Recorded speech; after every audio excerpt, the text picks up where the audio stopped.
just let me know, okay?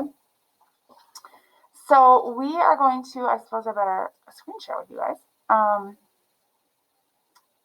We are going to finish up the unit, and then I'll show you where things are to study.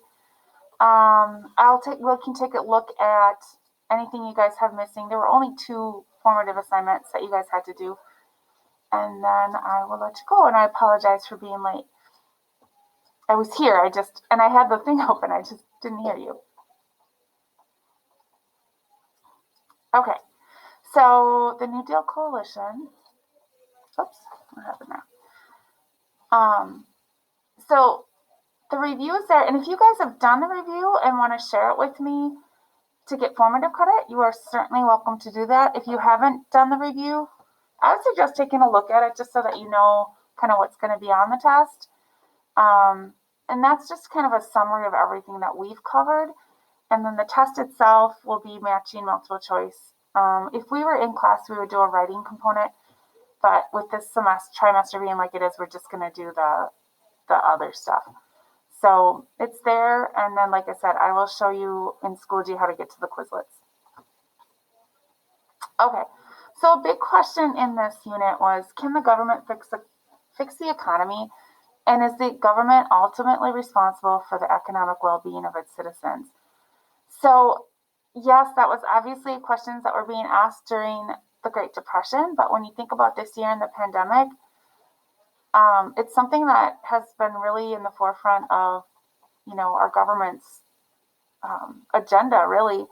We got stimulus checks over the year. Most of your parents would have gotten some money from the government to help if they have been unemployed during the pandemic. There's been some unemployment benefits that weren't there before. And all this kind of started during the Depression, because before then we didn't have anything. There were no programs in place to help people. So Roosevelt was president, and in 1936 he was reelected, winning more than 60% of the votes, which is actually quite a bit. If you look at the map, the only 2 states that voted Republican were Vermont and Maine. Every other state in the Union, even though popular vote was less than that, when you look at the Electoral College, and you guys might not have learned about that yet, the majority of the nation voted for him. So the party support changed from the Republican Party to the Democrat Party. That's important to note, because the Republican Party of today and the Democratic Party of today are flip-flop from what they were, like, say, during the Civil War era. So that change happened with Roosevelt. So you'll hear that, well, and I won't get into that because that's political stuff, but just know that this is when the time when it changed. African Americans who had voted for Republicans during the Civil War now voted Democrat for Roosevelt. Women, farmers, workers, immigrants. So the Democratic vote now is going to your typical American, I guess. So if you look at that group, it's not the group of the elite, I guess, which was, parties were a little bit different back then, and they weren't necessarily as divisive as they are right now. Okay. So even though a lot of people voted for them, if you look at this picture, this political cartoon, you have FDR is here. He's been reorganizing the government. The next thing he wanted to do was pack the court, and I'm going to tell you what that is. Some people thought he had too much power. So, I mean, he wasn't a dictator by any stretch of the imagination, but some people didn't agree with how much power he had. So what happened was, in 1936, if you guys remember the Agricultural Adjustment Act, that was from Section 1, talked about it. It was overturned and ruled unconstitutional by the Supreme Court.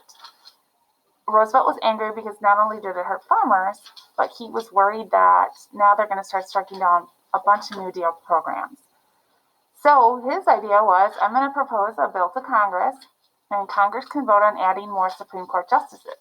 And he had the support of a lot of people in Congress to do this. Unfortunately, it made a lot of people really angry. Southern Democrats especially were worried that if you had too many liberals in the Supreme Court, that they would overturn segregation in the South. Others thought it gave the president way too much power. So what actually ended up happening is a conservative justice on the Supreme Court retired. Roosevelt appointed one of his own, which kind of flipped the court in his favor. And that whole court packing plan was dropped. But it was kind of a big deal back then. So it's something that you'll see come up when you're talking about history.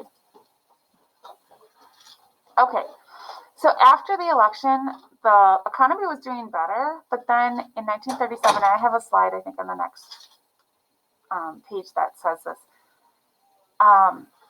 Because things were getting better, Roosevelt cut some of these programs, and what it did is it eliminated 2 million jobs, and so people were out of work again. There was a new economic theory, which you'll hear about when you take econ, Keynesianism, where it said that the government actually needed to spend money to jumpstart the economy. And then they'll get that money back because people will be paying more taxes once they have jobs. So in 1938, after he had just ordered some things to be cut, he asked for more money. And this is just showing you unemployment rates and how they had climbed, or he had brought them down here by 1935, and then they began climbing again. And then when he cut those programs, a lot of people lost their jobs, so employment dropped again. So yeah, this is just, I think graphics sometimes help explain the story a little bit better. Okay, so there were a few more New Deal reforms that were passed: the National Housing Act, Farm Security Administration, Fair Labor Standards Act. You can read those on your own. And then in 1938, Republicans won enough seats to begin blocking more New Deal legislation. Basically, they said the government is spending too much. We have this deficit and it's just growing. We can't keep passing this legislation. Oops. This is a nice graphic if you guys are studying that just tells some of the things that the New Deal did for women and workers. The first woman was appointed to the president's cabinet. I have a picture on the next page. African American, or no, she wasn't appointed to the cabinet. She was appointed to an office. So there were some gains for women and African Americans. Now, Native Americans, they passed the Indian Reorganization Act, which was supposed to give Native Americans some of their land back. It didn't exactly turn out that way. And that's a whole nother story, and we could spend like a whole day talking about that. But even though they were trying to do things better for Native Americans, it didn't necessarily turn out to be better. I think this is like a little bit off topic, I'm not sure, but yeah. Like, don't Native Americans, like, don't they like get, if they're like a certain percent, don't they get like free college, not free college or something, yeah. or something like that? Yes. You have to be certified at least 25% Native American, and then there are some incentives that you would receive depending on your tribe. So it all goes on the tribal lands, but there are definitely things in place for Native Americans to be able to do things like college. Depending on your tribe, like if you're part of the Ho-Chunk Nation and there's profits from the casino, you're entitled to some of those profits. So there are definitely some incentives for Native Americans if you have to prove ancestry, basically. But yeah, that is a real thing. This is Mary McLeod Bethune, and you can read her story. This is from your book. But basically, she was born to people that had been formerly slaves, 15 of 17 children in her family. But her family pushed education, and she took that, ran with it, and actually became the leader of the National Council of Negro Women, National Youth Administration. So she's the first African American woman to lead a major,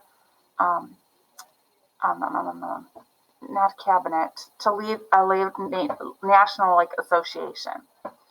So that was kind of a big deal. Okay. So in the end, the New Deal increased federal power to help economic conditions, and it also created an economic expectation that the government would step in if we needed things. So with the pandemic this year, it was expected that the government steps in and helps those people that were out of work and helping, provide funding for schools and businesses and things like that. I think it was yesterday, they're coming to an agreement on a second bill. It's not going to help us individually, but it will help people that are unemployed. It will also provide some more money for schools, states, small businesses, and places like that that were affected by the pandemic. I do know my brother is a builder. He has his own small business, and he did apply for the small business loan because when it first happened, like even though he's a builder and he works outside, they did have to close down for a bit. So he did apply for the money for that and was able to pay his workers and himself during that first month to 6 weeks of the pandemic, so that even though they weren't working, they were still able to get some money. So that's something that our government did this year for small businesses. So in the end, though, critics felt that the New Deal gave the government too much power. And you could look at today and the pandemic and the stimulus funds, and some people would tell you the same thing. Like, we shouldn't have given money to the people. We shouldn't have done that stimulus package, or it should have only gone to certain people. So it's kind of how you look at it. I think some of the things that were included, like Social Security and unemployment, were really important things to have. Okay, do you guys have any questions on that? All right, so I'm going to get out of there. I am going to